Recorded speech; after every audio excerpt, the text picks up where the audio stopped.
Hello everyone, welcome back to my new mini blog. জয়তারা বলে আজকের ব্লগটা শুরু করলাম। তোমরা আগের ব্লগে দেখেছো আমরা রামপুরহাট স্টেশনে পৌঁছে গেছি। এইবার এখান থেকে রামপুরহাট স্টেশনে তারাপীঠ যাওয়ার জন্য টোটো আমরা ধরে নিয়েছি, টোটোতে বসে গেছি, টোটো ছেড়েও দিয়েছে। এই হচ্ছে তারাপীঠের মেন তরণী, যেটাকে বলে প্রবেশদ্বার। এখানে আমরা ছোট্ট একটা ভিডিও করে নিলাম, খুব সুন্দর লাগছিল এখানে এসে। আমি যদিও বা ফার্স্ট টাইম, আমি সেকেন্ড টাইম এখানে এসেছি। তারপর মন্দিরের সামনে এখানে রাস্তায় আমরা পৌঁছে গেলাম। ছেলেরা গিয়ে হোটেলও খুঁজে নিয়েছিল। তারপরে এই যে আমরা হোটেলে ঢুকছি, হোটেলে ঢুকতে গিয়ে দেখি আমার ছেলের নামেও একটা হোটেল রয়েছে। যাই হোক, আমরা তার পাশের হোটেলটাই ছিলাম। এই হচ্ছে আমাদের রুম। আমরা আর রিয়াদিরা একটা রুমেই ছিলাম।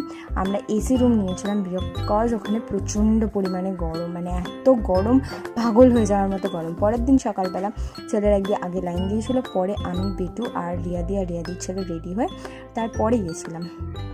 যে আমি আর বেটু একটু ভিডিও করে নিচ্ছিলাম। এই হচ্ছে মন্দিরের মেন